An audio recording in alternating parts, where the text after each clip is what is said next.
Good evening, everyone. Good day, depending on where you are from. Hopefully everything's working okay for those of you who are already here.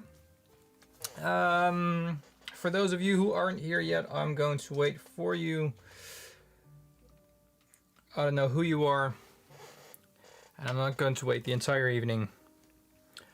But I've started a little bit earlier than I'm usually streaming live.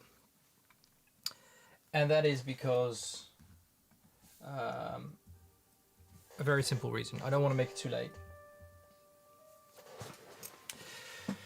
Since last days have been kind of exhausting, trying to get manganese green to work in my kiln, which it still hasn't. So I'm learning a lot. And failing is the best way to learn, as long as you take notes. And I'm doing that, so I think I'm learning, but I can only know if I am once it works. If it will never work, it means I'm trying to do something that's not possible, and then learning that is, I think that's a waste of material and time and energy and a lot of other things, but mostly material and time. Last days haven't been too bad with the weather here, so firing up the kiln wasn't too bad either. The week before that, kind of a different story. When it was 36 degrees outside here, firing up a kiln to 1,000 to 1,100 degrees in your studio isn't the most pleasant thing to do, especially since the power outlet for the kiln is the same one that is connected to your air conditioning, which cannot be turned on at the same time. Otherwise, there'll be a shortage. There's just too much power consumption on one line. So there's all safety measurements here, obviously, for that, but I can't even turn on my air conditioning when the kiln is on, so it's that simple. So yeah, that wasn't too bad last week, but this week firing went okay, everything went okay, taking a lot of notes and having even more fails. But in the meantime, I have been testing my other pigment that I think I did manage to get to work. At least it does what I want it to do. But today I want to find out together. So I'm just going to wait a little bit longer till a few more people arrive, since I actually announced this live to be at 9 and it's 8:30 now.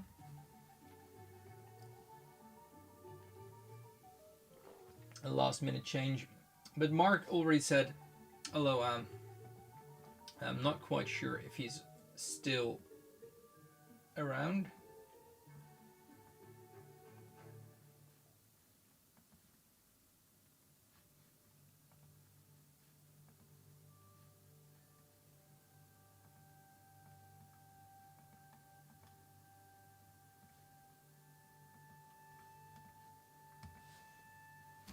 Like I said, I'm just going to wait a little bit longer since I was a little bit earlier. But we have another person who joined us. And just going to see who it is. If that person says hi, maybe it's an anonymous viewer. Maybe it isn't. Yeah, I'm quite excited to actually open it up. Since I haven't looked at it myself yet.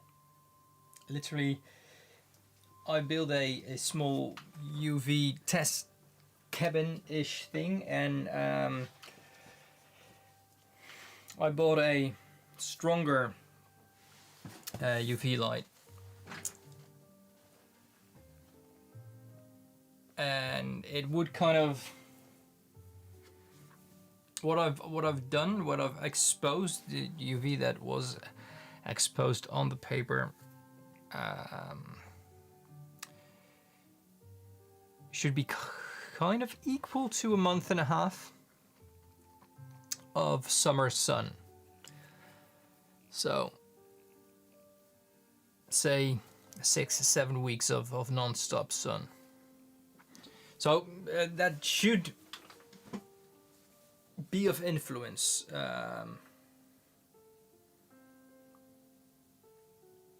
on the pigment. But like I said, I'm just going to wait a little bit longer before we get started. Otherwise, I'm just going to talk on my own here. And I'm kind of doing that the entire day, so that's not true. So it would be a waste if I'm going to do that right now.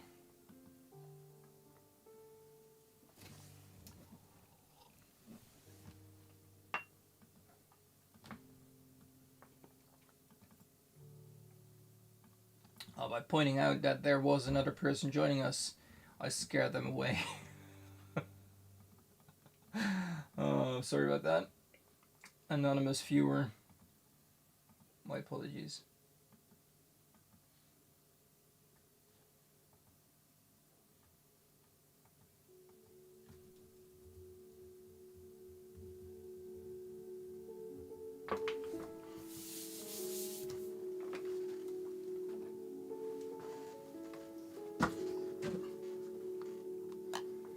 So today I'm just going to show my, I want to say my entire process, but it's not completely true.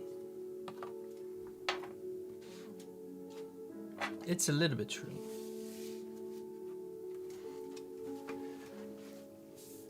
So this is my SCRM pigment. I'm just calling it SCRM since, you know, it kind of misses the A and the E.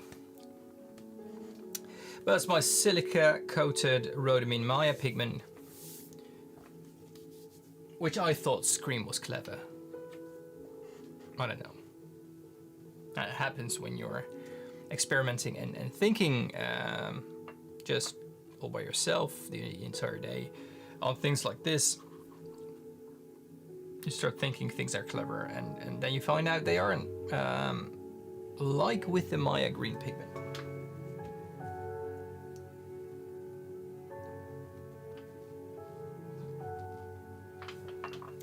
So I'm just going to take another sized muller for every part of the process.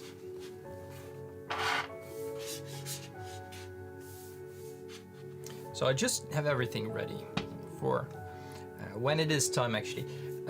Like I said earlier, I've started a little bit early. Maybe I shouldn't do that. Maybe I shouldn't just start early unannounced. I don't know. Oh, wait, in the meantime, I can show, like this is all for people who are going to rewatch it. And if they are not, this is just me talking on my own. Anyway, so I made manganese. Okay, rewind. I tried to make manganese green the other day. That was 2 weeks ago. I showed it during a live, and I ended up with a jeans kind of color pigment, which is this, the blue that I have over here. Kind of a dirty blue-ish. It lacked the yellow. During my manganese green trial and all errors, I tried to refine the recipe of what filled here, kind of, and I refined it, and there's a little bit more yellow in it now here. So this is actually a single pigment dirty blue, and I have it over here, and it looks completely different than I would expect it to look like. You know, when I saw this, kind of makes sense if you see it like this. I thought it would be a little bit more kind of a greenish blue. But it has the separation that the dirty blue also has. So I'm really pleased with this cobalt pigment that I made. So yeah, that was an experiment. For whoever is still hanging on here and watching, welcome.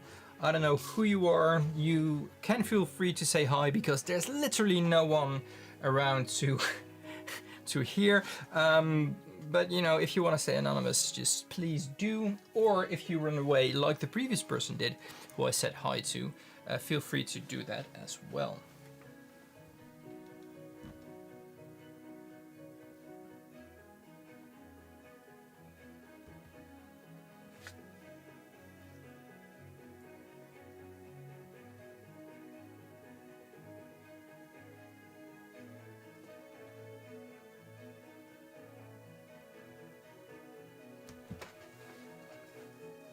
Gulchen, welcome. Was it you all that time? Or did you just join?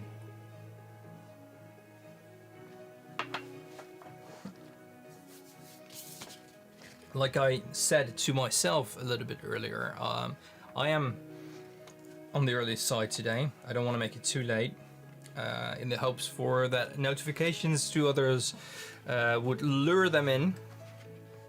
Pamina, welcome. Thanks for joining. So, as I was talking to myself, I refined the kind of dirty bluish cobalt pigment into this, which I think was quite a success here. There's a nice slight separation, but the granulation is awesome. It's a little bit more yellow than this one, so it resembles dirty blue a little bit more. Plus, I have this is my entire batch of the pigment. These are the pigment batches that I made, by the way. It's all the same. Like last time, it kind of separated into like the bluer version and the grayer version. This is all this. So I'm quite pleased with that this worked.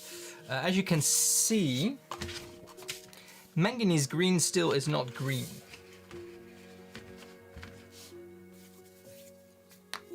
That is a shame. I'm working on it.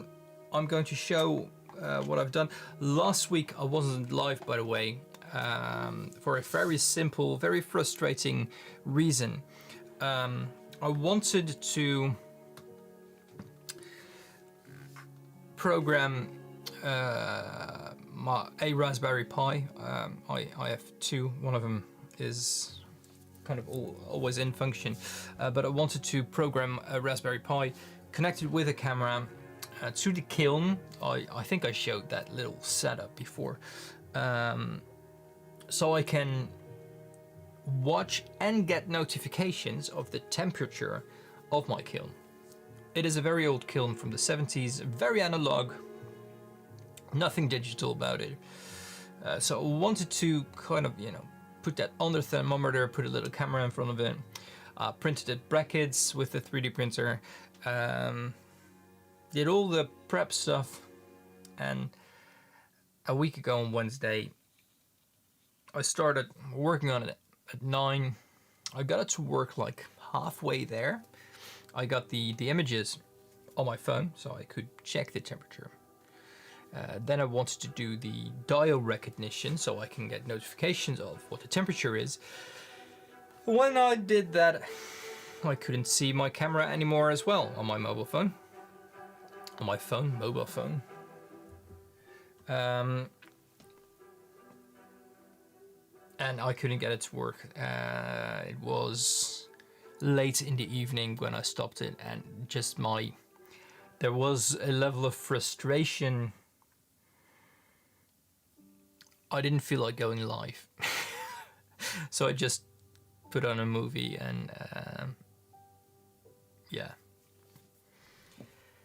took my night off. But yeah, it was very frustrating. But last week also very frustrating, but very educational, I want to say. making all the failed manganese greens. So I started with a gray, went to browns, to a black, and then back to brownish grays now. And it's I'm laughing, but actually I'm crying on the inside. There's too many variables. And every time I test a few, sometimes 3 versions at once in one fire, sometimes just one, I think of another variable, or I found out that I changed the wrong variable before that. I'm keeping notes, and there's nothing on my kiln. There's no documentation on the kiln. It's that old. Sometimes you just find like scans of manuals and things like that. The only manual I can find is the E version of this, which is the digital.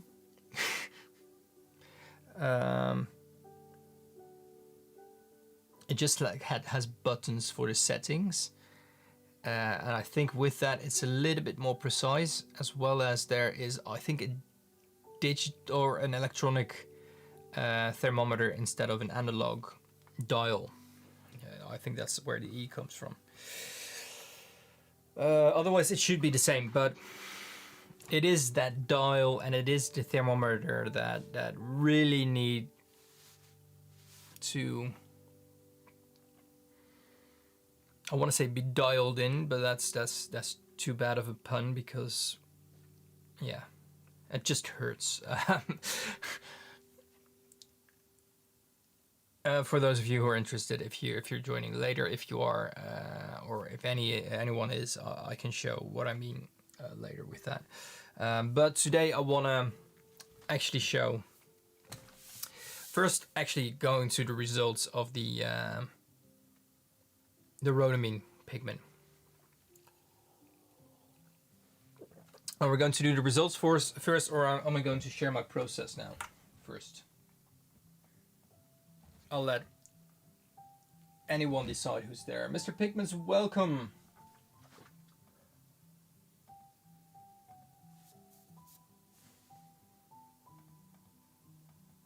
Isn't this a Christmas song?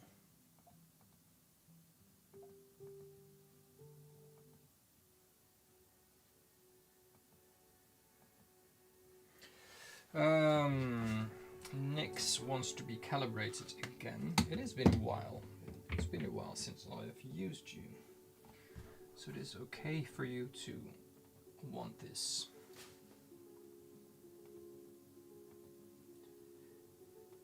Please ignore what it just said.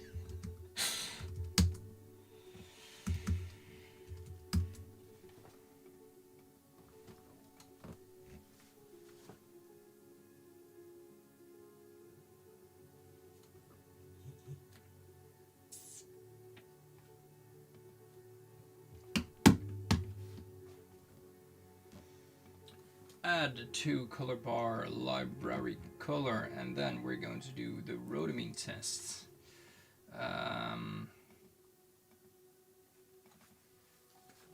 Which is fun because so I had a small, I want to say it's this one. Is it this one? I don't think it is this one. Maybe it is. Not quite sure. Maybe it's this one. Oh, it's definitely that one. Yeah. So I had this as my source for UV light. Don't point it on your skin. It's bad for you. But this is quite small. It's a very it's quite a powerful. You can focus it into quite a powerful beam. Look, mystery lines. It's probably that's on the plastic. That's probably the pigment. I don't know what it is. It is invisible though. It's not on the glass. It's on the mats underneath it. There's lines over here as well. This wasn't really powerful. This wasn't really strong. So I bought a bigger one, and it is currently stationed in here. As you can see, that is a bigger one as a comparison, that's the back. That is quite a larger one. How it works, basically I'm just turning it on by turning that button on, and then I need to put on the fan because this one gets quite hot very easily.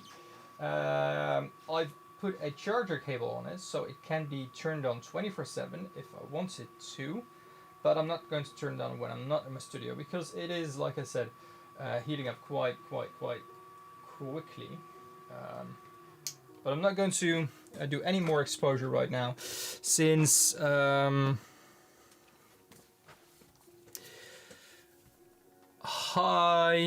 watercolor. And a shame that you can't stay because it's I'm going to show you my Rhodamine Maya pigment and how it survived the UV test or not. I don't know.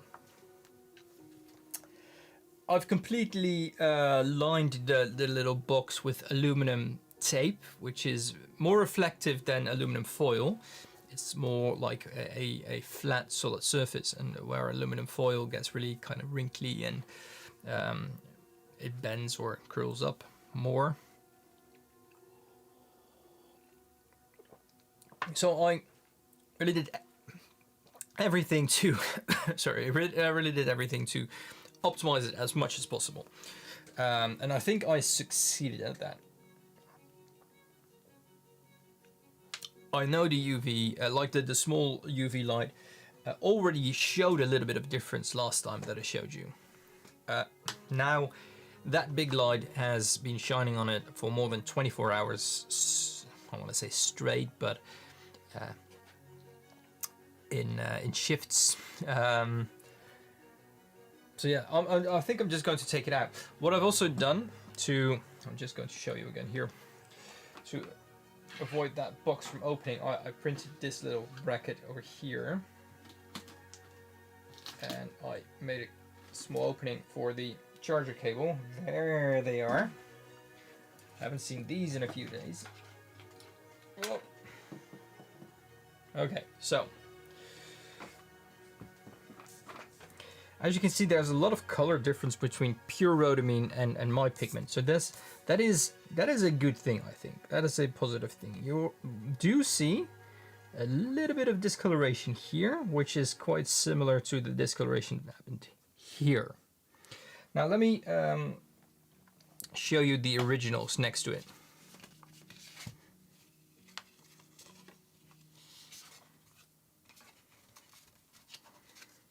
So here, that is it's not light fast. I mean, not at all. But I think it's a left right thing. So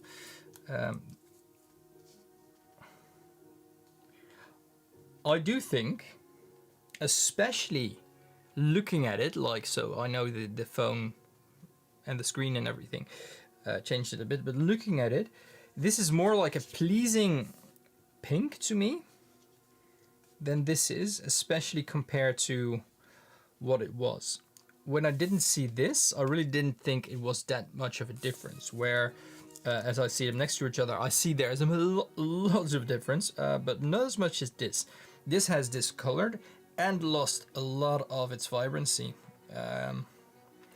whereas this has mostly only discolored.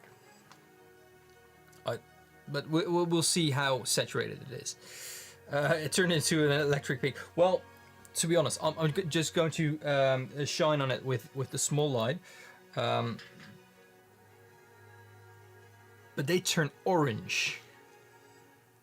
Like, actually should just get rid of these.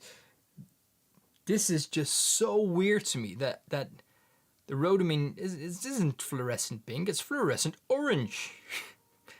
How? And you can see where where my pigment, the discoloration happens most, where it turns orange as well.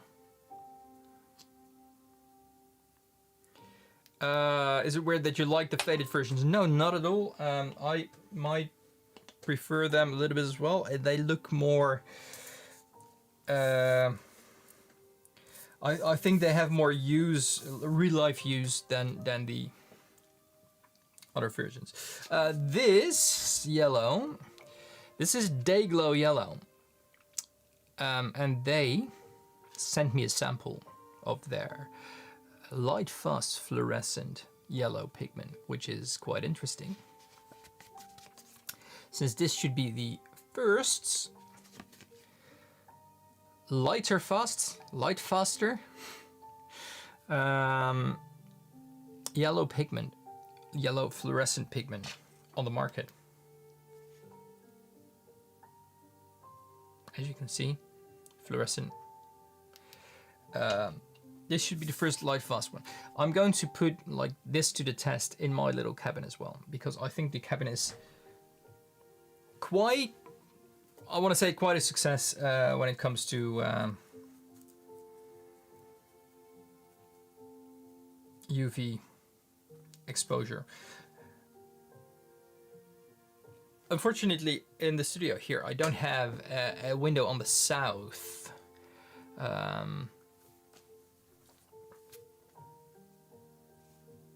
Mark, welcome. Yes. Light fast fluorescent pigment, yeah. So they claim. So I'm going to put my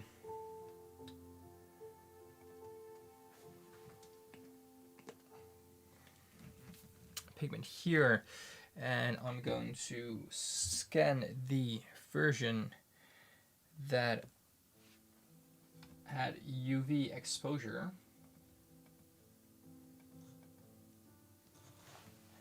So we can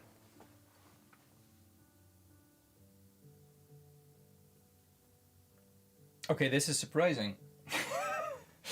Wait, I'm going to.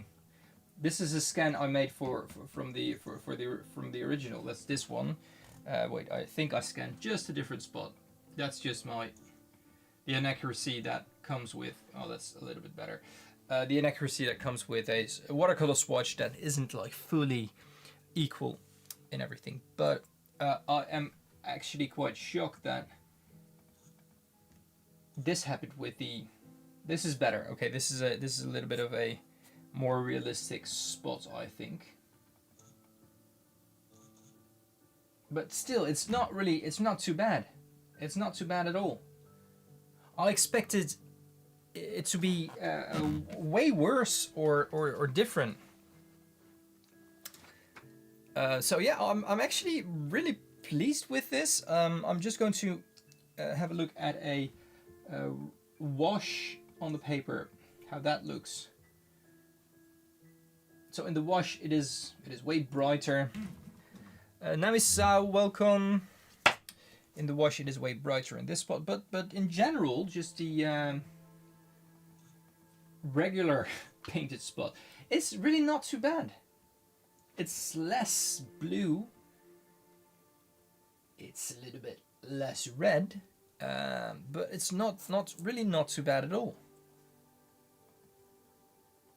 I'm going to.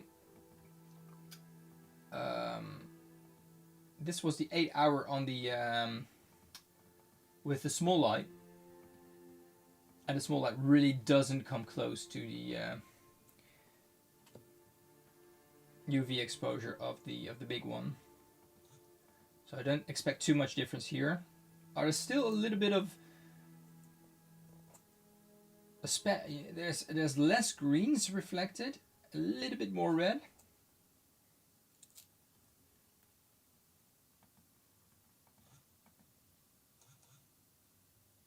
This is a wash again, like that's lighter, that's just more white shining through.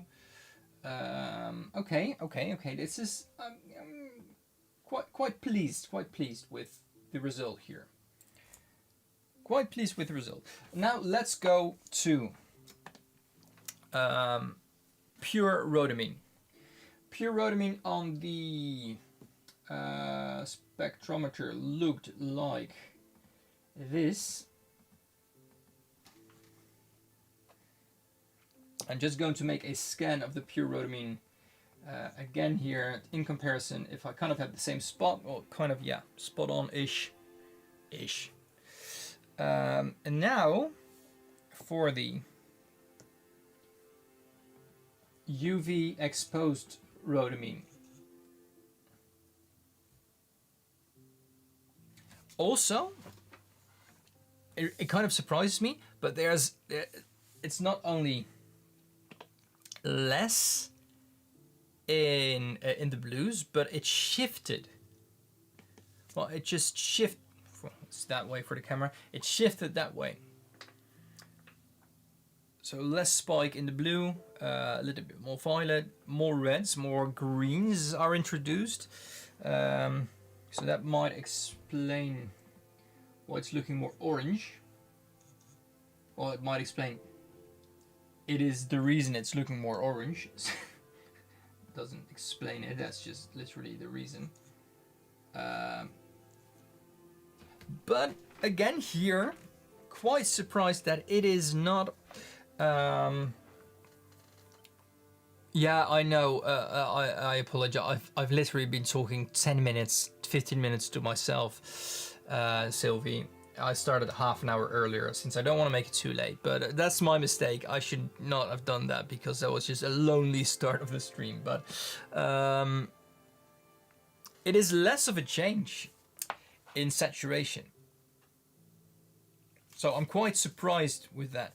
They are still both kind of punching your face colors, this, but they're nearly not the same as they were. Like, why did I? There we go. They're just not the same. They're not even close. This pink. This is a reddish.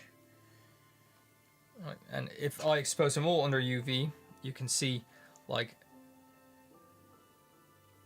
these are pink fluorescent. These are orange fluorescent. So the yellow wavelengths of these two just come through so much more. I don't know why I've done it the other way around. It's like really clumsy of me, but so yeah, it is really interesting to see that is apparently not that much of a change in saturation, but there is a large color shift and more in the pure rhodamine than there is with my version. Can we conclude anything out of this? I don't know. That sounds really terrible. I think we can. If I just look at these here, this is, for me, this is definitely more of a pink than this is. So did it do anything? Absolutely. It kept more of the pink. And that's what I was after. Is it light fast? No. No, it's not stable, it's not light fast. It did have less of a color shift than this. That was clear. But both these and these didn't lose a lot in saturation. So quite pleased with that. Also, really can't explain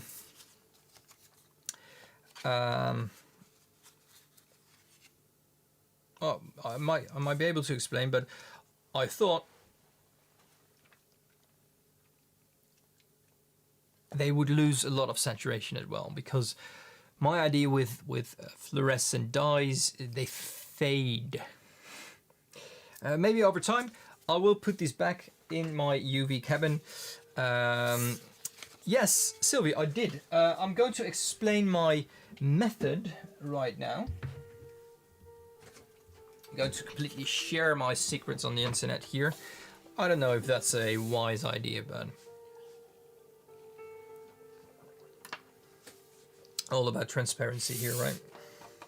So what I first did Do you feel like you've had successes in the past weeks of your experimentations? Define successes. I learned a lot by failing. I did in the beginning, very beginning of the stream, I talked to myself mostly. I had a filled cobalt blue, or a kind of fill. I wanted to make like a dirty blue-ish thing, but it wasn't fully reactive. It came in two parts in that little crucible. It had this part and it had the gray part. I managed to remake it, and I finally had my entire batch of pigment, which is just 10 grams. This is all the pigment that I make every batch in my experimentations, that is. I finally came up with this, which is basically a single pigment dirty blue. And I'm really pleased with how this turned out. It has that slight yellow separation in it. It has like the heavy granulation, which I like of dirty blue, but this is a cobalt pigment. Dirty blue is ochre, yellow ochre, and ultramarine blue. This is a single pigment cobalt oxide. So I'm really pleased with this, but that wasn't my main purpose of firing the kiln, because all of these and these and a little bit of that. These were all supposed to be manganese green, and this is all but green. So, did I have successes? No, not with what I wanted to do. There were so much variables though, and the variables, as I said at the beginning of the stream, with the next fill, I thought I might have changed the wrong variable, changing that again. So there's so many variables when not knowing the kiln, because I still don't know that beast yet. By not knowing the raw materials that you're working with, and I want to fire pigments. I don't want to do precipitation. How do you call that? The wets and wets chemical technique. Lost the word. It's kind of, I know what it looks like. I don't want to do that because of like the acids and the fumes you might be working with. With this, fumes are quite easy. Hot air goes up, and I've built a ventilation system for this, which guides that hot air out of my studio. So firing different manganese green experiments 14 times over the past weeks.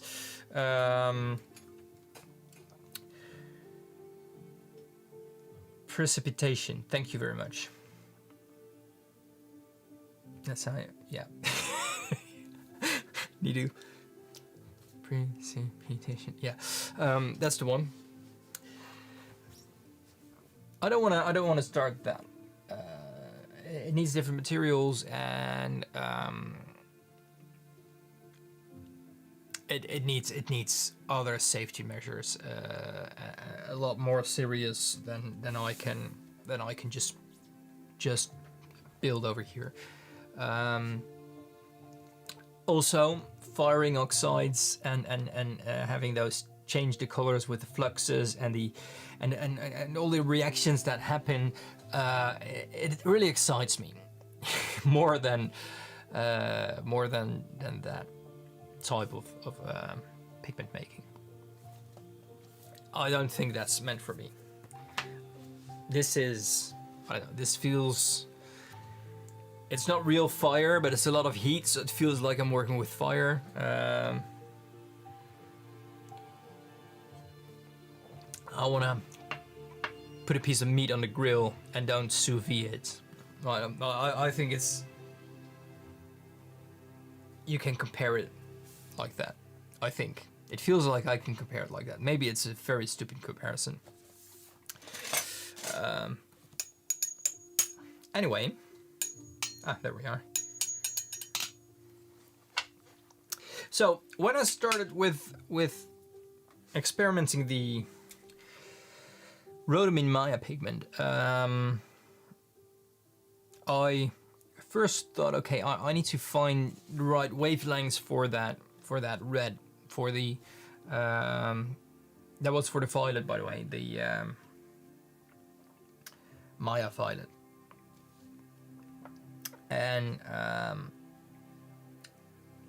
in that route, I finally ended up with my Rhodamine Maya.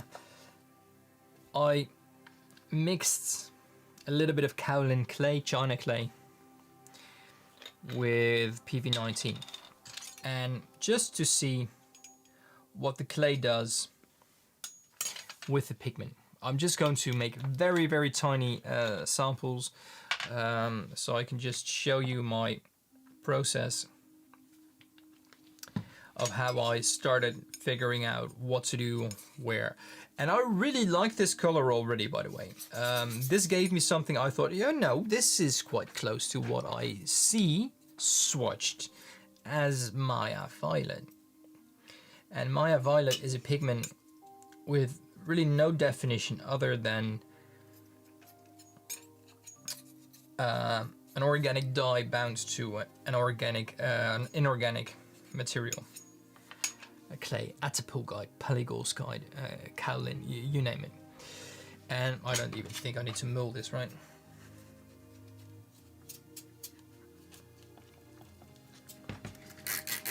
While mixing the pigment, I ground up quite a lot already.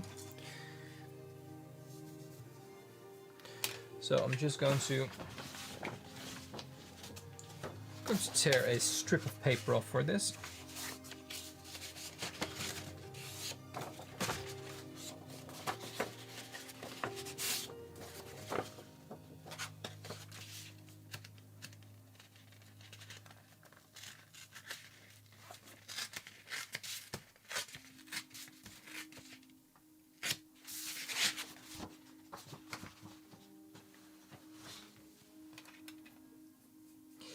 And this was just trying to, see how the color changes when I'm just mixing it, mixing clay in it.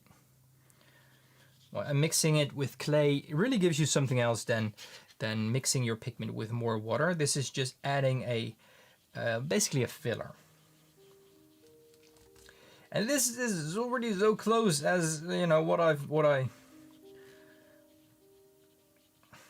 what I saw from Maya Violet as swatches.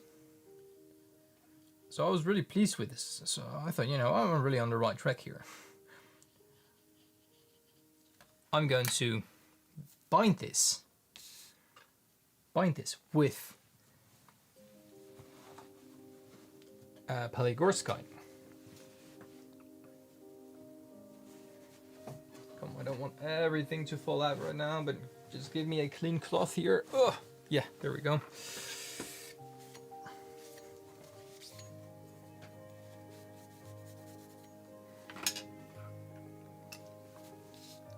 So this was attempt number 1, just to kind of, have a look on what the color does. Why I didn't have palygorskite yet.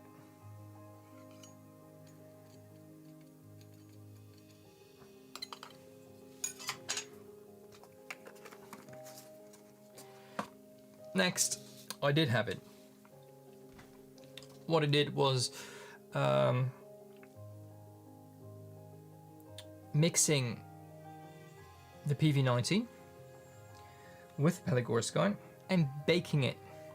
And the heat, as with Maya Blue, the heat should bind the material. So imagine palygorskite or atapulgite, those kind of forms of clay, being little tubes. A little tube. And in that tube, open on 2 sides, it kind of widens up when it heats. The PV19 particles get trapped in that clay, and it kind of binds together when it shrinks again. So when it cools down. Not using water, not just using heat, also kind of solidifies it. So you have clumps that you really need to break apart and grind up again after it. So doing that, I thought, you know, using the same pigment, same PV19 as I did here, using the Palygorskite. But the feel and the sound of it, I think we need to make a little bit more, because I didn't test a lot of proportions here. I just, you know, had like a batch that I tried and tried once more. But it's very, like, it's color difference is it's way too obvious already. And I noticed that this looks way too much like the PV19 I used as a base in comparison to this. This kind of turned that almost kind of potter's pinkish, Yintico muted pink, where this stayed almost a very too familiar PV19 violetish color. Maybe I added a little bit too much pigment. I don't know how much I needed of it. I really tried small amounts. Also, it's a bit gummy. It's not nice. The texture isn't nice.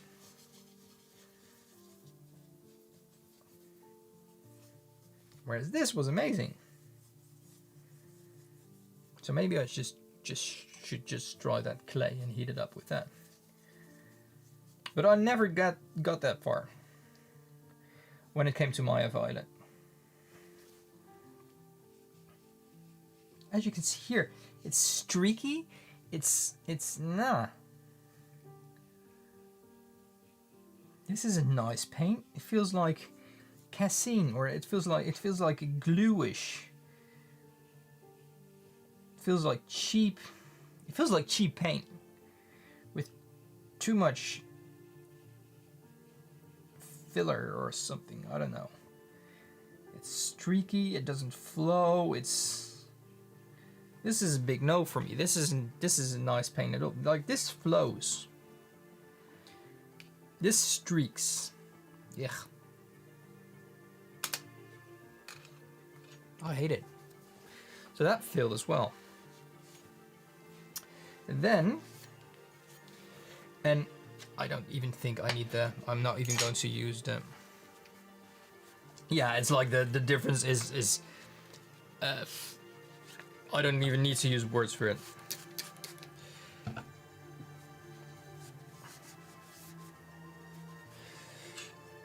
So then, with the little knowledge I got from the, it looks like something with way too much filler and chalk in it. That just makes it, yeah. So, I had a little bit of experience, just a tiny bit, with mixing this, but a lot of theoretical things in my head, because I knew what it would do on paper, or what it should do on paper. Right, so if you have tubes of clay that can encapsulate or capture the dye, an organic dye, the inorganic clay, kind of giving it a longer life by encapsulating it. If I think of it as the tubes, I thought, okay,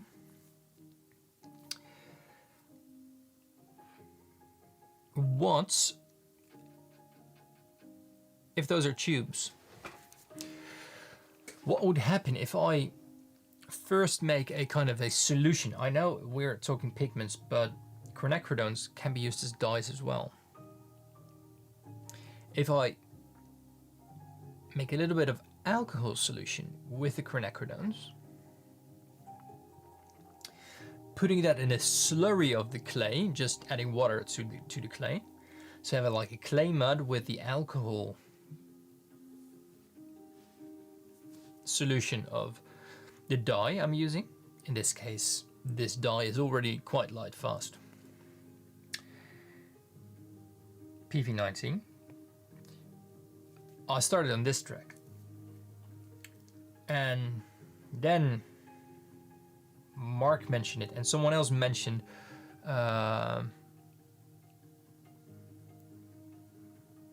Opera Pink as well.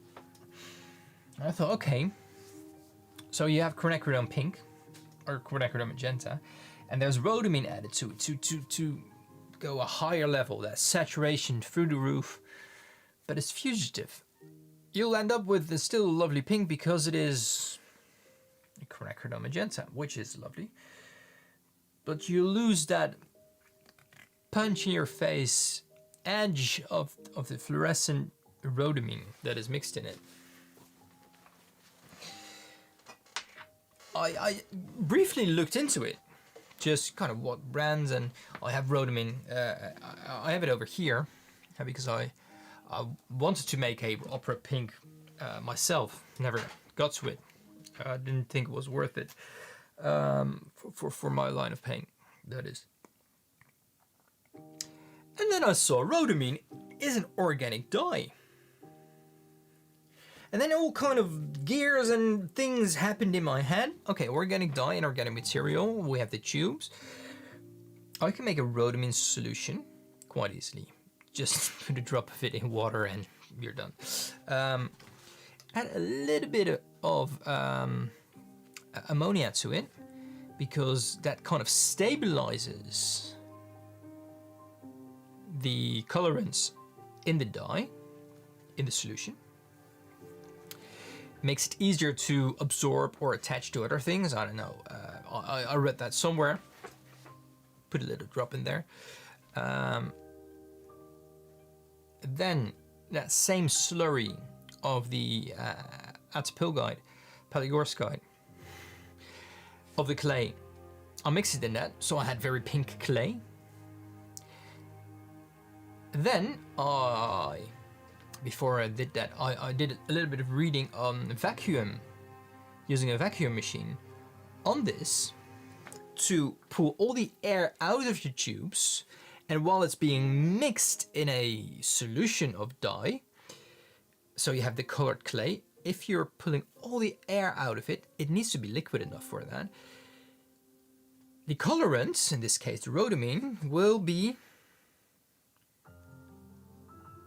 fully absorbed into the little clay tubes. So it did that. A lot of air came out. And I let that dry. Rhodamine is very heat sensitive, whereas the kind of the Field Maya violet one here, also temperature is a thing. You could bake this in the oven, like PV19 doesn't like too much heat, but 120 degrees Celsius, that's kind of okay. Plus you got like a full reaction of the clay. So I couldn't do that with rhodamine, because rhodamine is very heat sensitive. Maximum I could go is 60 degrees, or let it air dry in my studio. Well, it happened to be a few warm days, a few weeks back. So this was air dried quite quickly. I ground it up to a very fine, very even and very fine powder, fully dry molded, so everything was, I didn't see any lumps or bigger particles, and I put it back in a beaker. Then, this is because in my head I already figured out another step. So we used a vacuum machine to fully absorb the dye in the Atapilgite. Right, so the dye was already fully dissolved in the water, so it colored the clay on the outside as well. There is going to be color loss here. That's what I knew. So how to make sure that color loss is as minimal as possible. This is already when I was working on the first manganese green pigments. And when I looked into those, I found that some pigments get coated. I knew about micas getting coated. I have the materials for that as well. I can coat mica pigments. So I can do that. No precipitation needed for that, but yeah. Coating pigments. I always thought that was a too much pro level thing to do. Imagine a pigment particle, just like a drop. Okay, let me. This is the rhodamine pigment. No, this is not the rhodamine pigment. This is the Maya violet pigment with PV19.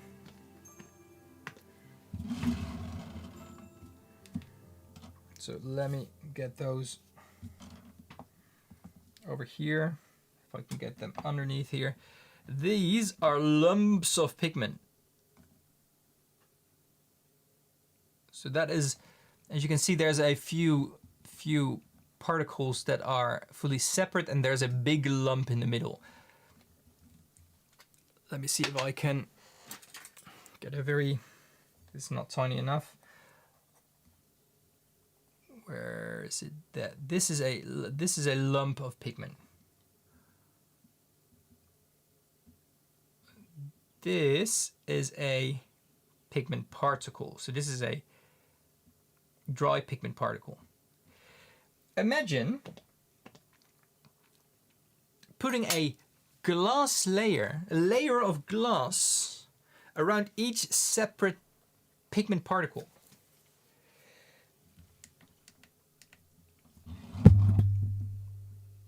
I would have never guessed that would be possible at home. It is. So I ground up the pigment. I ground up the Maya, Rhodamine Maya pigment that I made, and till it was a very even powder. And then I made a solution with water glass and a few other chemicals. Two main components: water glass and distilled water. So basically, you have a liquid silica solution that you mix with the dry pigments. And you need to mix that for at least an hour, very thoroughly. Just at least an hour, just in constant movement, constant mixing. Well, I happen to have a small resin mixer that has just a slow movement, so there's no speed action. It's not a blender, not an immersion blender, but it's just a very slow movement. And I did that for an hour and a half. After an hour and a half, it dried up almost too much to be mixed. So I scraped it out as a paste. I spread it out over a piece of parchment paper and let it air dry again. And then I ground it up and ended up with what we just saw in my UV tests. My screen pigment. It is very pink. So this is definitely not your standard. There's my. This is definitely not your standard pigment. And what I liked about this most, I think, it's like a quinacridone magenta. It's very dark to start with. This is very fluorescent, and it really doesn't do it justice what you see on the screen, by the way, because yeah, the camera just kind of captured the fluorescentness of it. Might be possible when I put a little bit of binder in it.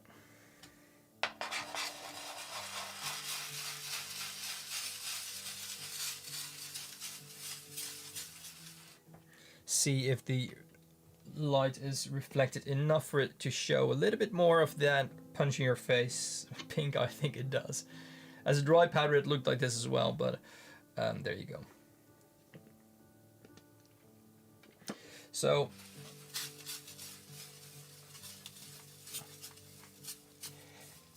my thoughts were, am I going to break that particles, that layers, that little glass layers?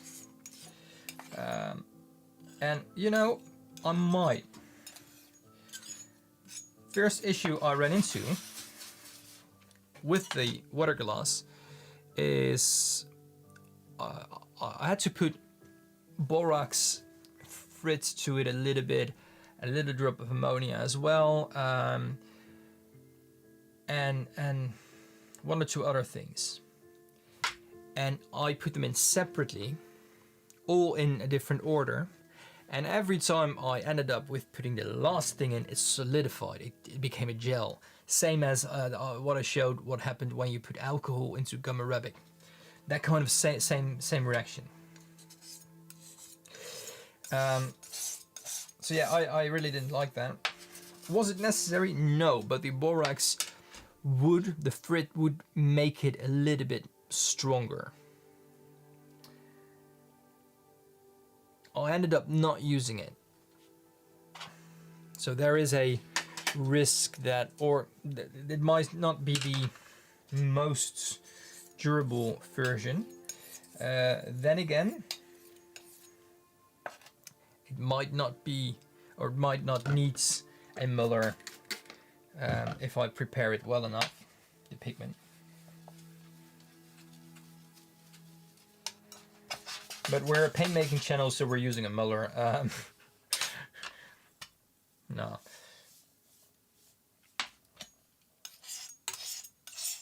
With this, there is a side note, quite a large one. If the light fastness tests aren't light fast enough, what you can do, and as you can see, this flows way more like a watercolor than the other thing did. So this spreads out way more.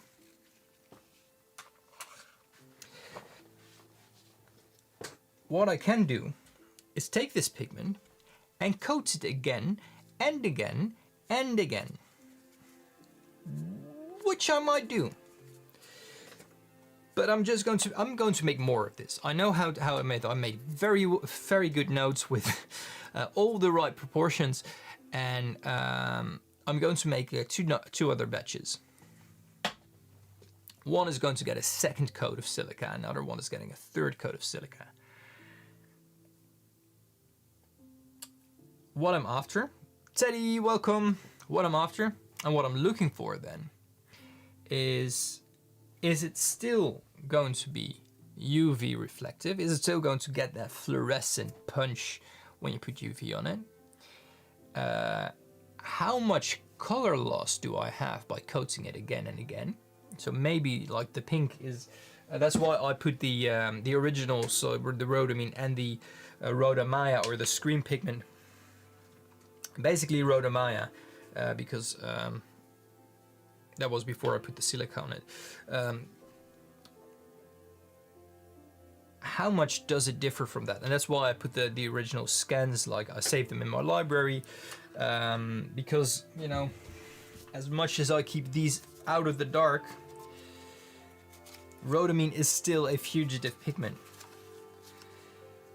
So it might lose color, you know, as much silica I put on there, it still might lose color. Maybe it doesn't. And that's what we're going to find out in the future, over the next few weeks. So I'm going to make more of the Scream 1 version, and this one is going to get more skrs on it, silica coatings.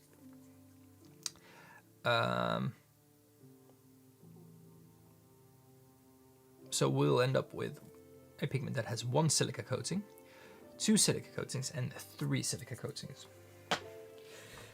Obviously, I will keep this as it is. I will paint it out as I've did over here. And I will put the other ones next to it, all in the same UV test to see how much they are going to change. Hopefully, theoretically, the one with 3 coatings would change less. Least change is visible there. Hopefully. Then again, it is just a layer of silica and not UV resistant glass I'm putting around it. So yeah, like I said, all theoretical, but the fact that I've managed, and this is just a very long way of saying yes, Mark, I think I've had a success over the last weeks. I coated separate, like single pigment particles with a layer of glass. I did that. So that's a win, I think. Just, you know, the realization I've just done that. Is my mouse pad even on? I'm really looking for my mouse, but oh, there it is. Wasn't turned on. So yeah, I'm really glad with the fact that that worked. And that also took a few fills, but eventually I got it to work. Especially, you know, the solidification of the material was weird.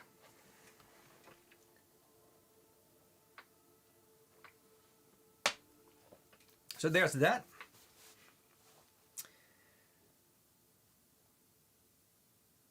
I think that ends my presentation.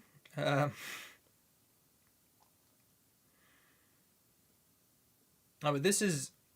it's crazy. I've done this over the past this happened over the past 2 weeks. Is that true?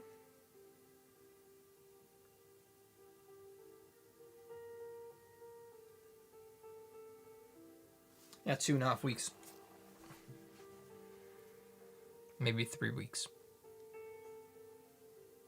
I don't know. It was quite a short period of time where a lot of things happened. So yeah, there's that. I'm going to see if I can wire myself up for the next part, since I want to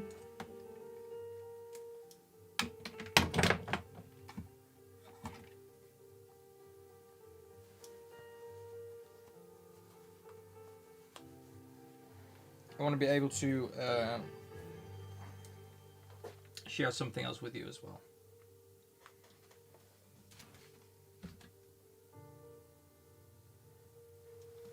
So apologies for the noise.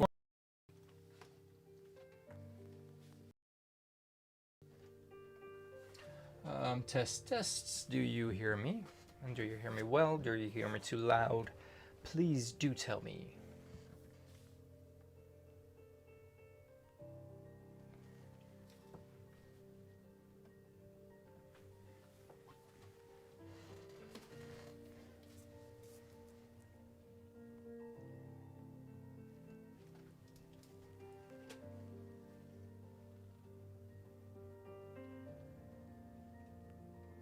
Yeah, it's I disconnected the mic above my slab, and I put a wireless receiver to it for my mic over here. So let me get my own life on this screen. Ooh, commercials.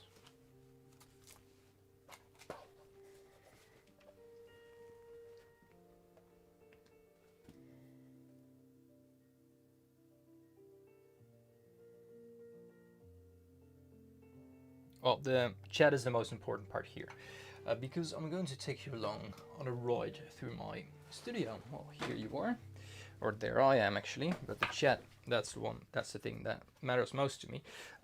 So this is my kiln, obviously.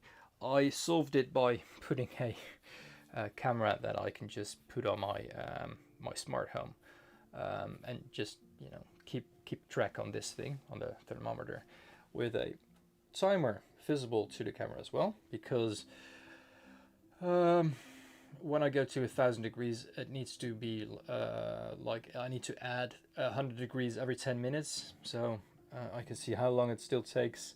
And if it doesn't get too hot, I'm going to change that over here. Printed a little kind of precision thing so I can actually see the lines through that little hole over there, as well as that I've printed something over here which turns the, oh yeah, obviously it's not on, which turns it, yeah, I know.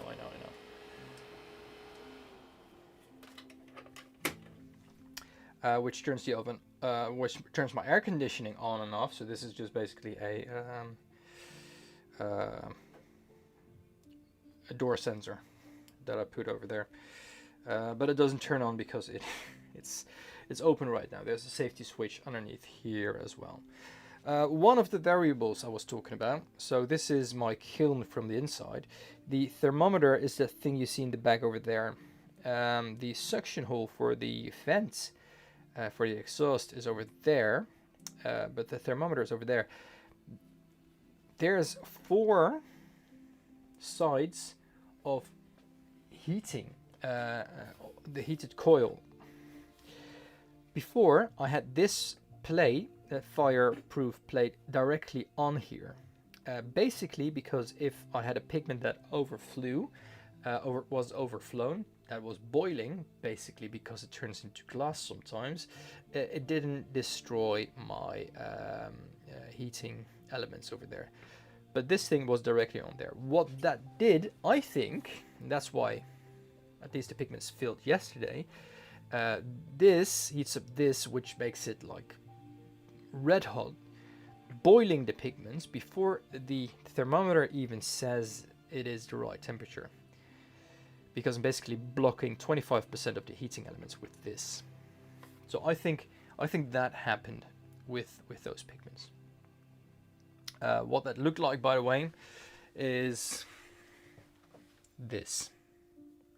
This is what a crucible looks like when your pigment was melting and, you know, fully. Oh, hello there. I'm on there as well. Hello. Well, it looks like this, which sucks because these are quite expensive crucibles. So, yeah. Back to this. That is one of the variables. The other one is that is a very large analog dial. This is a very non-precise button that goes all the way up to 12. It says 11 and then some, so I would say 1150 degrees, not 1200, although it does go a little bit further, and the thermometer goes to 1200. So yeah, after 1050, between 1050 and 1100, it really doesn't change a lot anymore. It really doesn't go to 12 when I fire it up, like from 0 all the way up. Another variable, how long it takes to fire it up. Like I can put it like 20 minutes here, 20 minutes here, 20 minutes here, 20 minutes here, 20 minutes here, 20 minutes here, all the way up there. Then I noticed my temperature is higher at a certain point.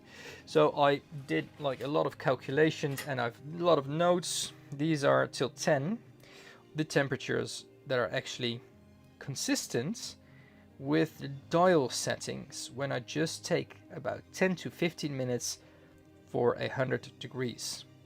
So this was just literally sitting in front of my kiln and writing it down while looking at the thermometer.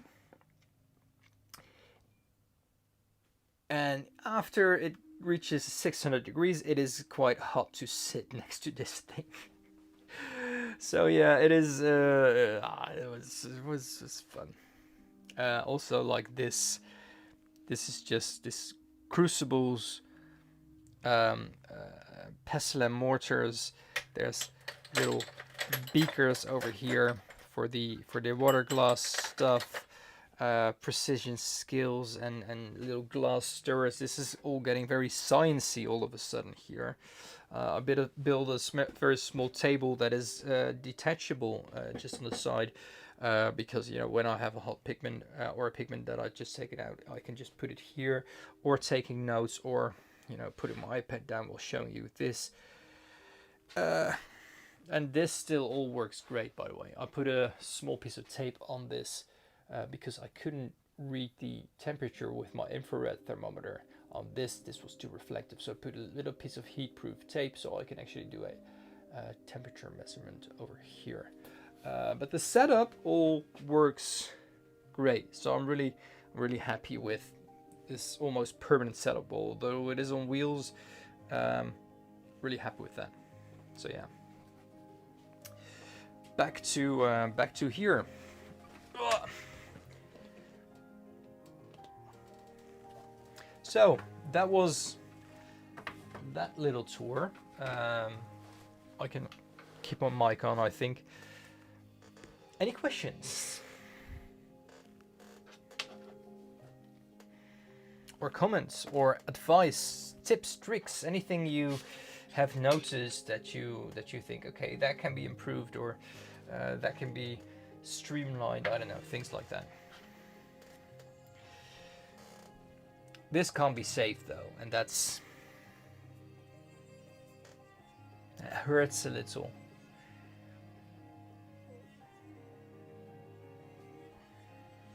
It is beautiful though. It's basically just glass, metal glass, I don't know what it is, that boiled too much. It pushed off the lid, and the lid is loose on there, right? So gases can escape, but yeah.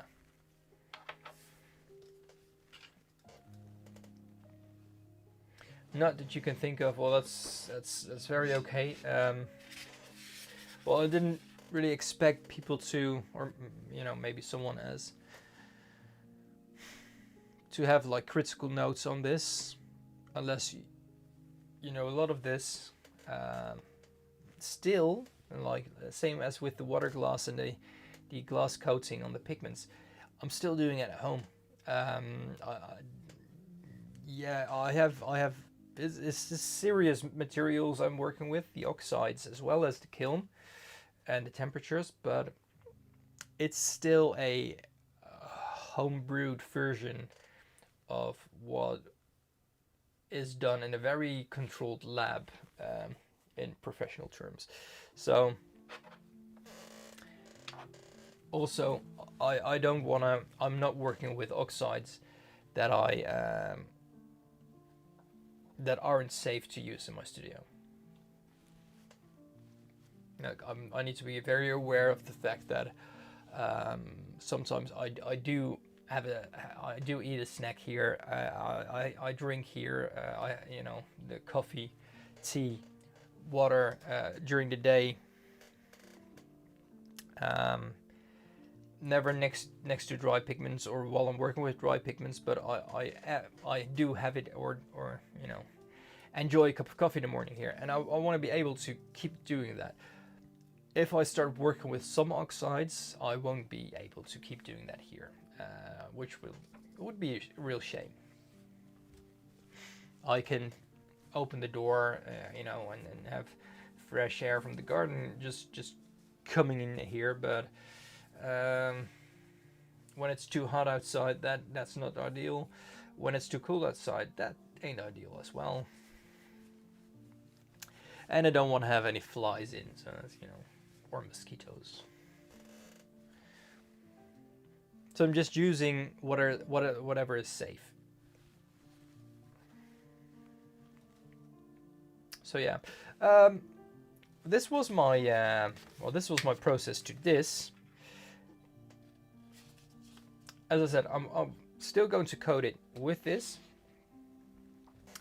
If that works, if this turns out to be a success, and I've made a way more stable pigment than the original dye on its own, because that's the idea behind it.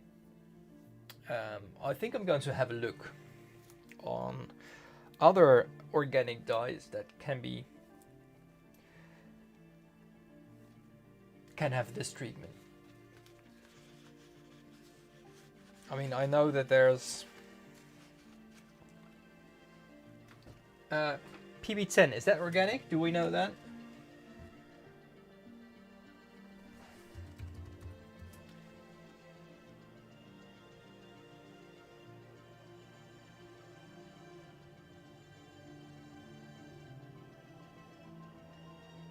Blue toner. Synthetic organic. PB10 can be done. Okay, so this is fun, guys. Sorry, I really think it is fun, but only when it works. So now I've come to a point where I think, you know, I do see a difference between the original dye and my coated Maya version of it. There is absolutely some color loss, but also less loss of color and shift of color in my version. So I do think it is worth it. But yeah, Maya PB10, that is are there other there should be other yellow, for instance. I mean, we can look at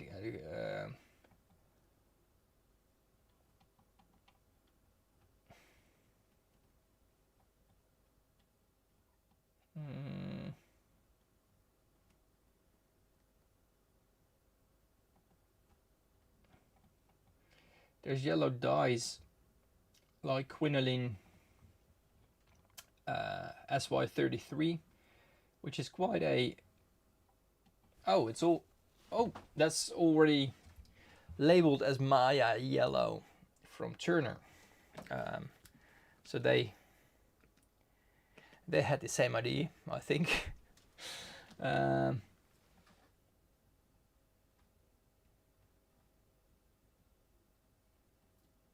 don't know what the pure S33 looks like, so this might be the Maya version I'm talking about. What is the light fastness rating? 3 out of, what does Turner do?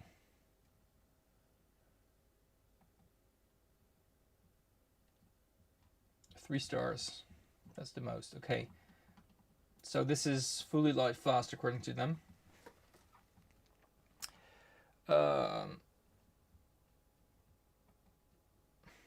Orange. Maya orange is a thing. Alizarin orange organic.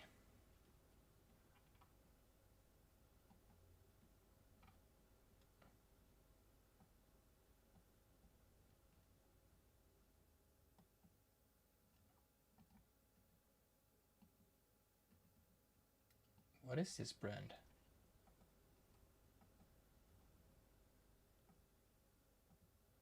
Never heard of this. PW19, really? Kaolin as a watercolor? That's cheap. sorry. NR22.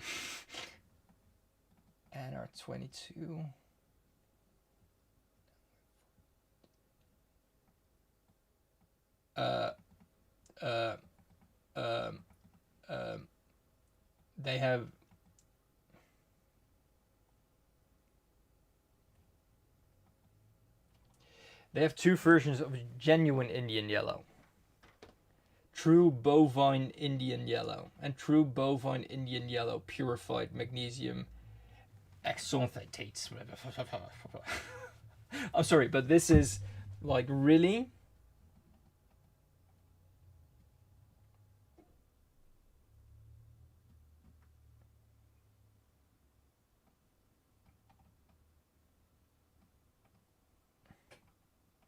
Does anyone know something about this brand?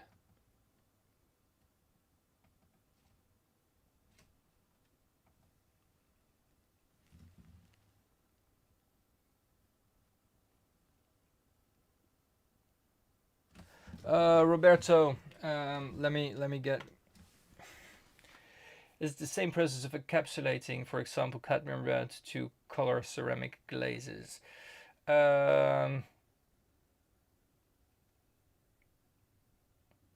Well, in ceramic glazes, the silica needs to heat up and literally melt.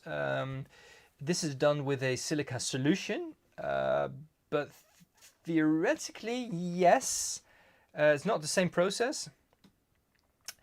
But it's the same material that's going to be around it.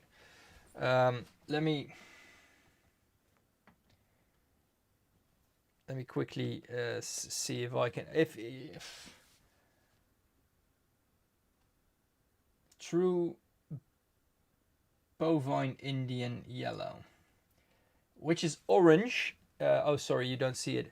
That's not correct as true bovine Indian yellow because I have true bovine Indian yellow. Exceptionally rare and illegal. Natural pigment, ethically made from the purified urine of cows fed a rich diet of mango leaf, which made them sick, malnourished, and was made illegal because of this reason. A rich diet, really? Resulting in the... This is... Okay, so this is marketing.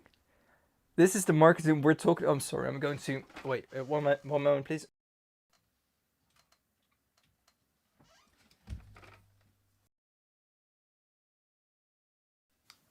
If I'm going to rant, I don't want to be wired. I want to be wireless and throw my hands around. This is no. No.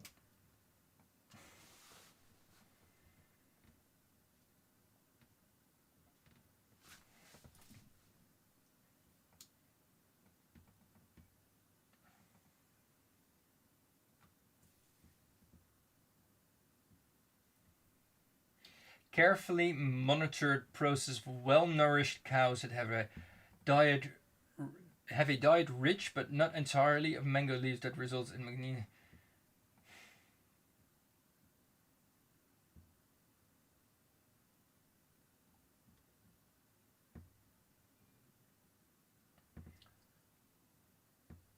But this is purified orange. Like, I don't know what they do to it. This true Indian yellow.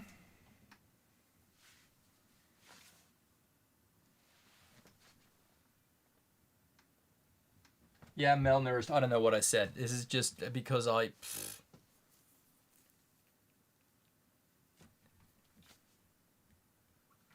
just can't wrap my head around this.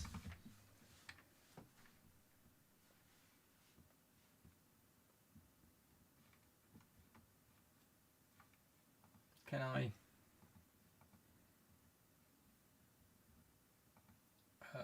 We wanna have price high to low, please.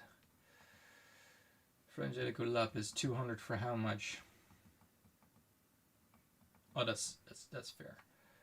Purpurism 500 milligrams. That looks like purpurism. Fair enough. Looks like the same purpurism as Kramer sells. But this one, it's very...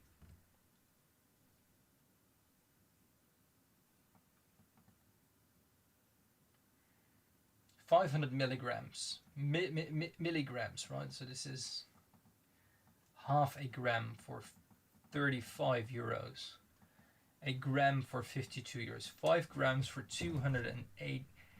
This is more expensive than Frangelico. Yinmin 2 grams 30. Seriously? Seriously? My god. Yeah, but Gulchan, this is way too much. I mean, Yinmin, come on. 20 grams for 82 euros. That's ridiculous. Well, let it happen that I have a microscope that is able to identify true Indian yellow. And although I can show you if I want to right now, I don't want to prep a slide of pigments. But what I can do is show you the big book about it.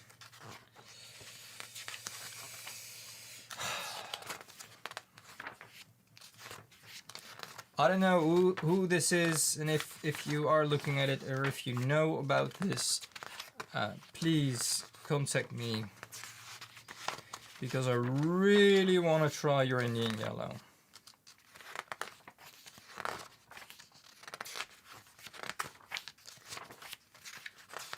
Which makes me think, right? If we have, let's put on some dramatic music.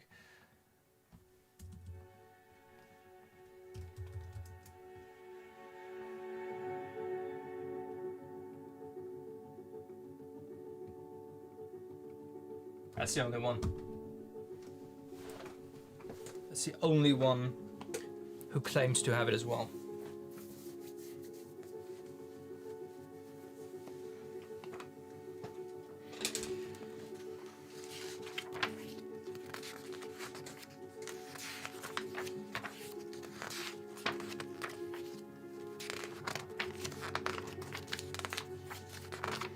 I've had someone selling NY20 as a watercolor paint before, and I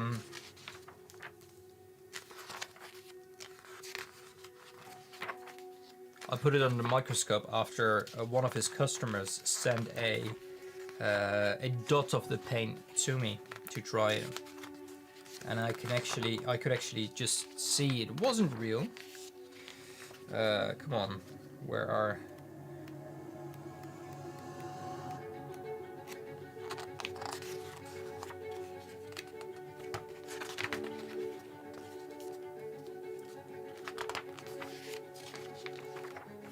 Yeah, but...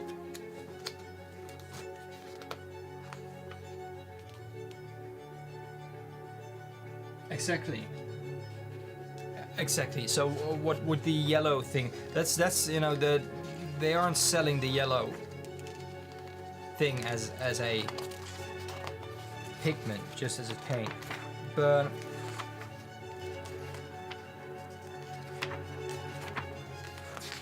come on, why is there no orpiment, realgar, perialgar, cadmium sulfide?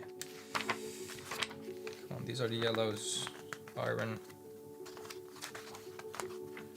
goethite. These are reds. I didn't pass it, right? Left. Chloride, oxide, iodide.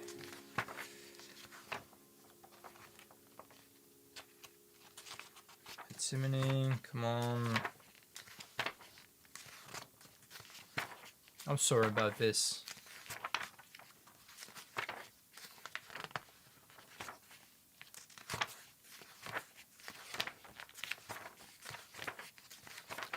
Pigment compendium, by the way, if anyone's wondering what I'm doing here.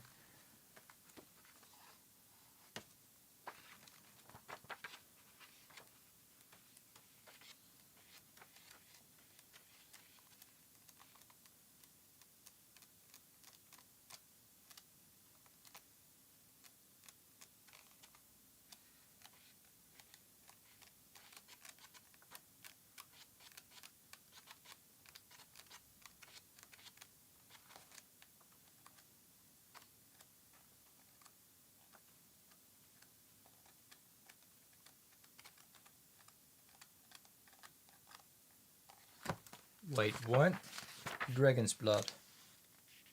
Regular blood. Okay. Okay. That's a thing, apparently.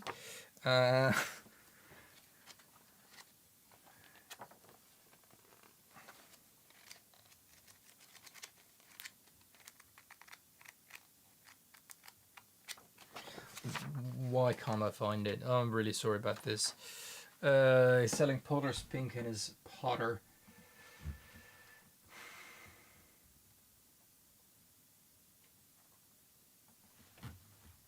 You can still see what I'm doing, right?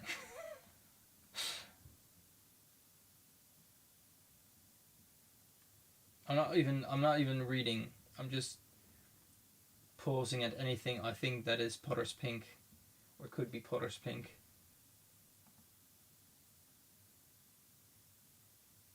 Just I didn't see Potter's Pink. Okay, now I'm going to read.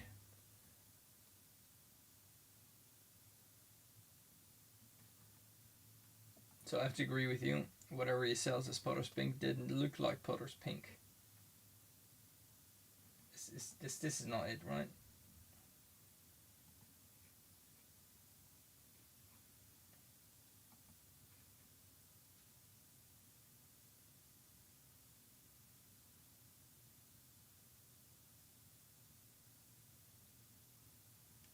It could be the pictures as well, because Dragon's Blood. This is okay. This picture. The pigment, not so much. As a pigment? Yeah, I know Control F, but which page?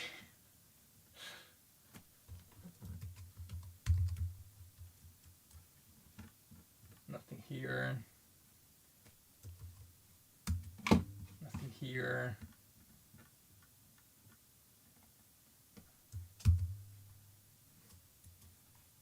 Oh, is it paint? Oh, is it paint? And is it paint? Okay. Oh yeah, there we are. No, that doesn't look like Potter's Pink.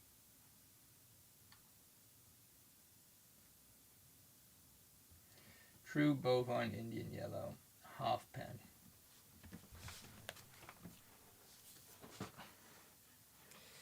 Let me Indian yellow 755. That was close. I was at 716. Really?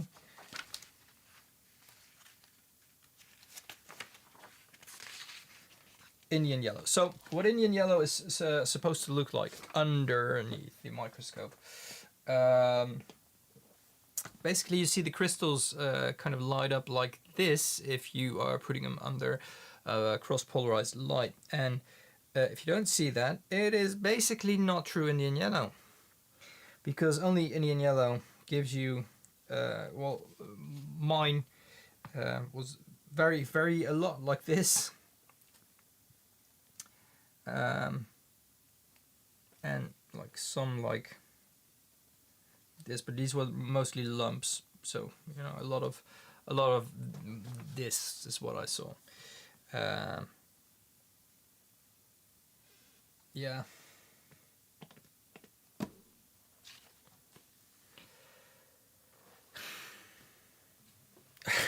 Hello. Welcome. Thank you. Jeez. Yeah. Thank you. I should have looked for that. But I really. This is just so funny. I really appreciate that though. Also, like this is the most niche thing ever. That someone just points out which page on the Pigment Compendium Indian yellow is. That's hilarious. I really thought it was one of the first ones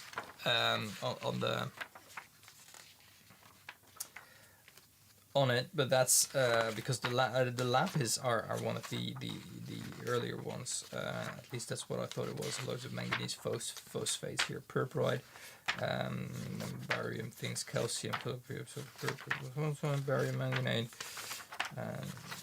cobalt, smalt. Yeah, this is the page I'm allowed to write most familiar with.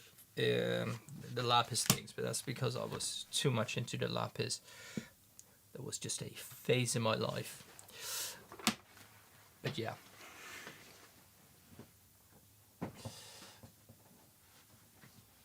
I really do appreciate that, Paolo. Thank you.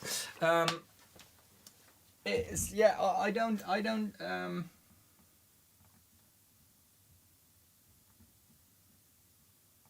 True Indian Yellow as an ink. What is it? Handmade in Michigan. Pigment. Oh, it's a pigment dispersion, or what is it? A watercolor ink. Extremely concentrated, high-quality, single-source pigment. Every bottle is meticulously hand-mixed, poured, and sealed using only pure distilled water and a small amount of all-natural pure gum arabic to achieve an exceptional, vibrant, and richly pigmented liquid. Ugh. I hate marketing. Oh, sorry. I really does. I don't want to spread hate to other sellers. Like I'm literally on too much of a pause to even be a competitor for them. Making my own pigments. But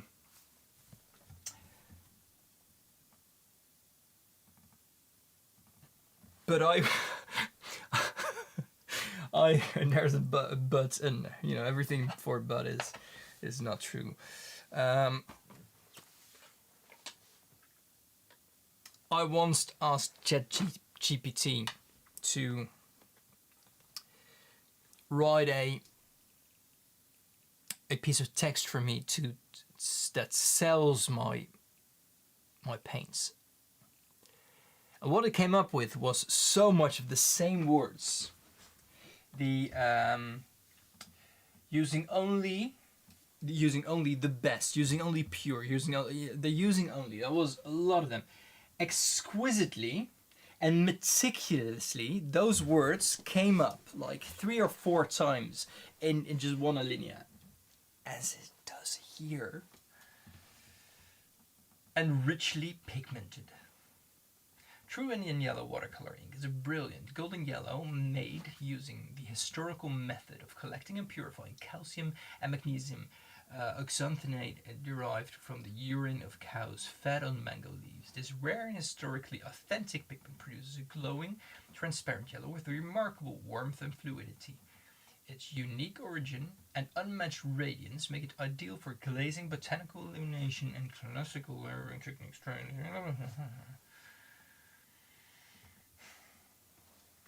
To be honest, origin, India.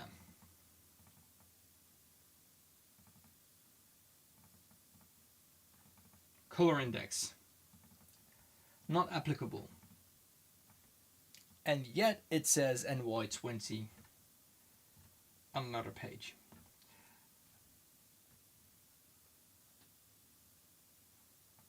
I don't know if he uses AI to write his texts. I mean, Apple uses the exact same language in there.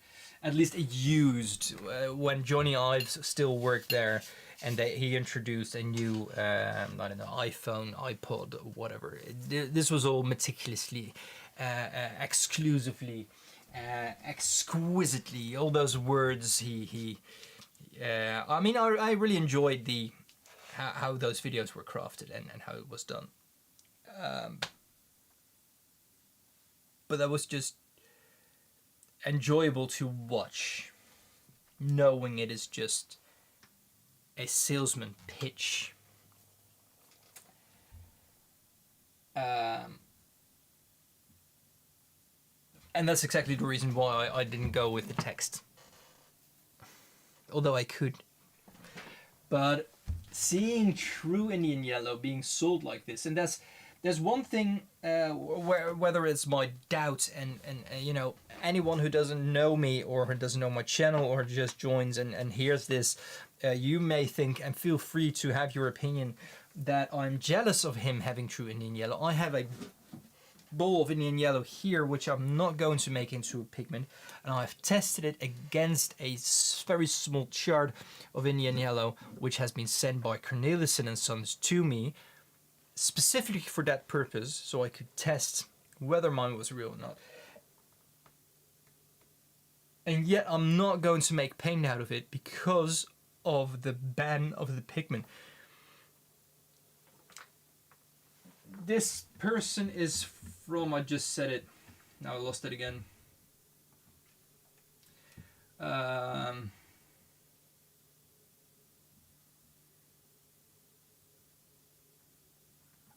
They're from the US. Was it Ohio? What did I just say?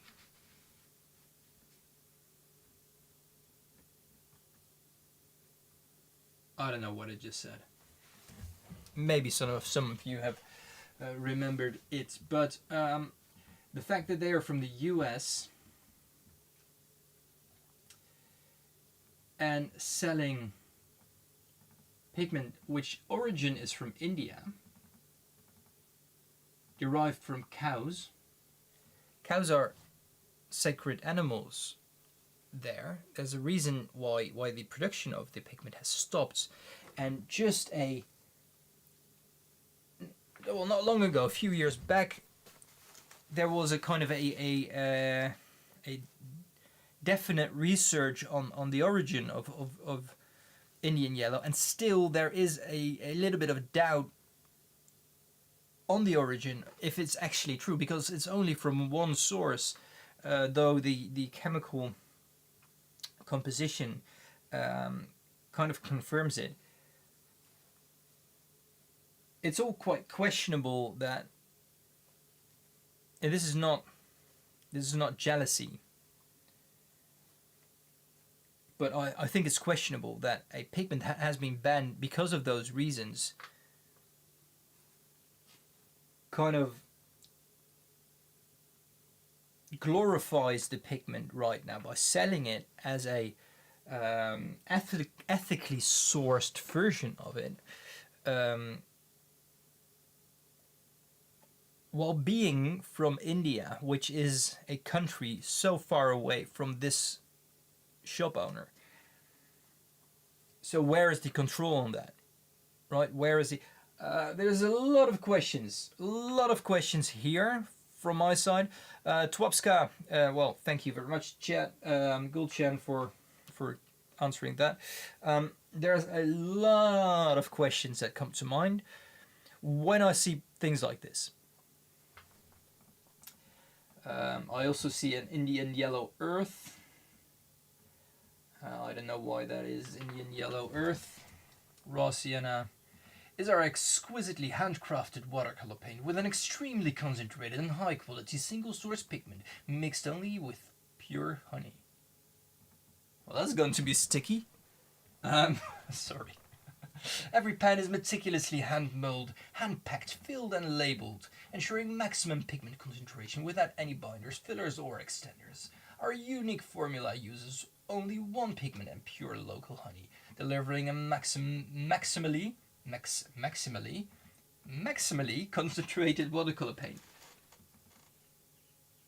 Maximally. I'm sorry. No, don't do that. Dana. So there is an illegal elephant farm in the U.S. or something that is feeding their cattle mangled. Well, it's cows. It's bovine. It's not elephants. Although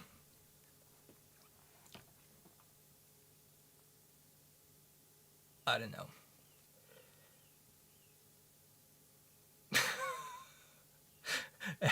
Oh wow! Wait! I didn't completely read through.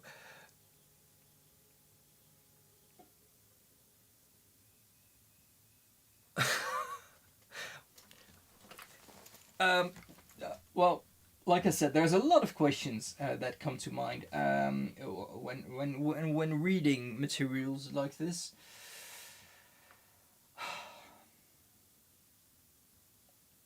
I do have to say, the website looks good. The swatches really don't sometimes, but the website really looks good.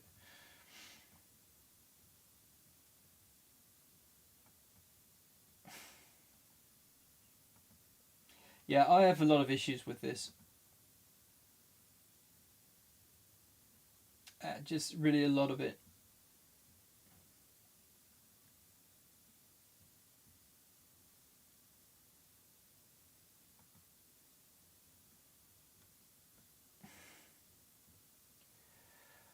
Wow.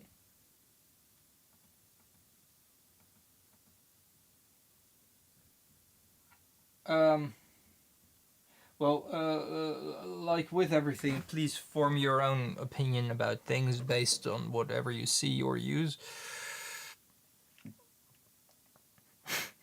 Please do share if you have a reaction, Gulchen. I think I'm going to buy a paint of his. True Indian yellow ink. What's the cheapest? What's the cheapest size I can get? Let's see. Watercolor pens. True Indian yellow. True bovine. True bovine Indian yellow. It does the inks just say true Indian yellow and not the bovine part.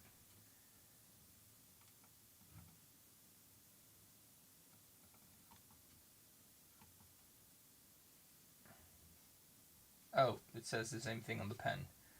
Well, the pen is 35 euros, and the ink is way cheaper. For half an OZ liquid ounce, is that, I think half an liquid ounce, is that OZ? Yeah, right.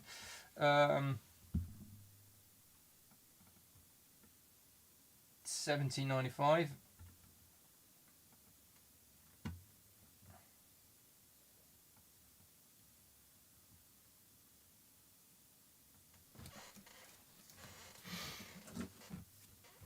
Yeah, do your own research, like I said.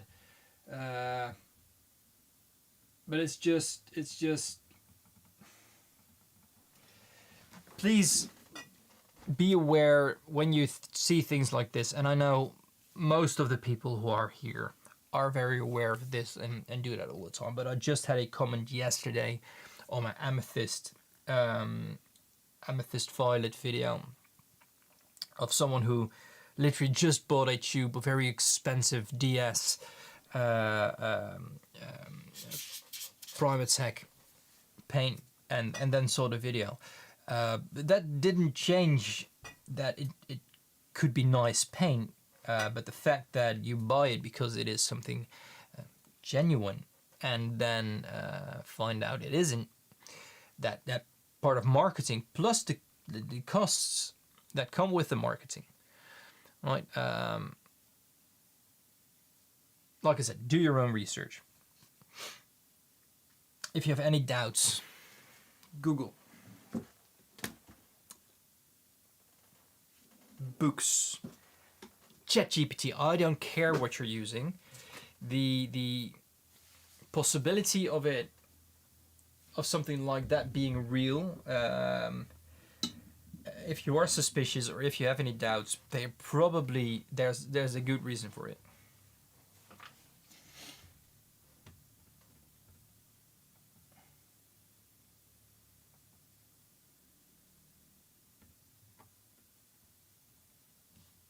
But yeah, it's I'm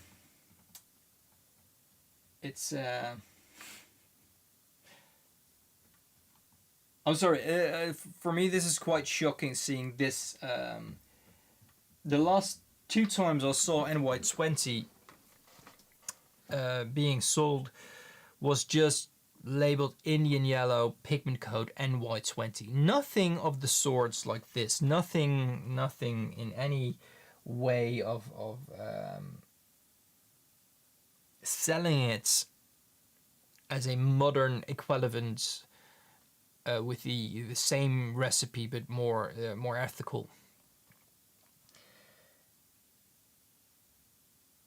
Which says that, you know, a person is very aware of the history of it and why it's not there anymore, and then made it something special.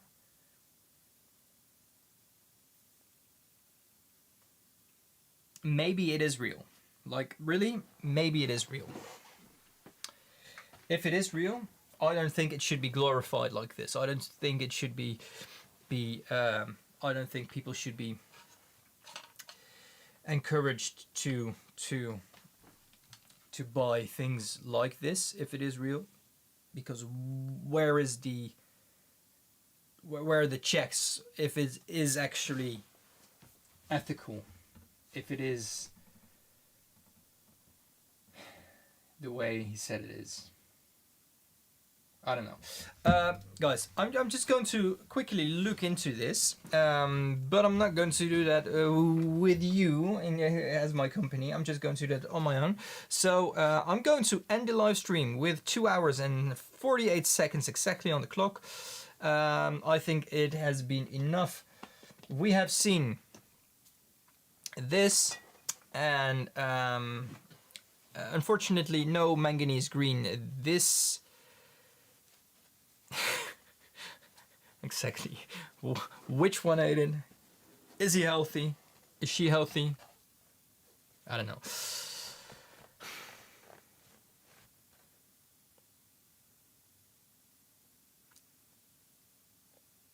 I just can't wrap my head around this. If it is real, it's very questionable still. If it's not real, it's even more questionable. Why go to such lengths to sell something and make it really seem like the real thing, but not the old real thing, but a more ethically...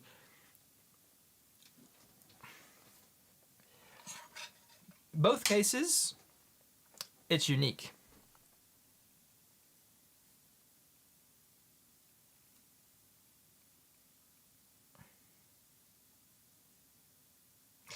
Yeah, but this says that it has a rich diet of mango leaves while not being malnourished.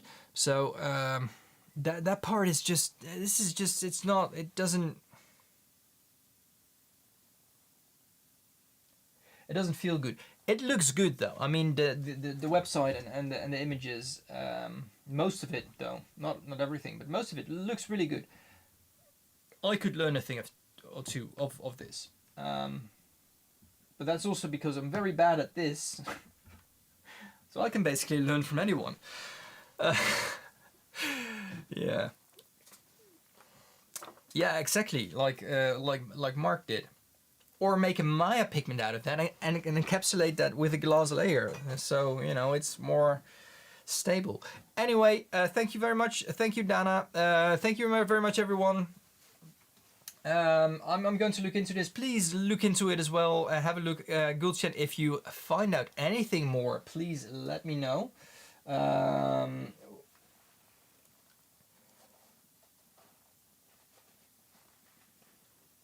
Yeah, one of our viewers here, Twopska, did that, and he actually came up with a really rich and really nice yellow pigment. But yeah, Mark, are you? Mark said aloha at the beginning, but and asked or made one comment, but maybe he's it's still early in the morning there.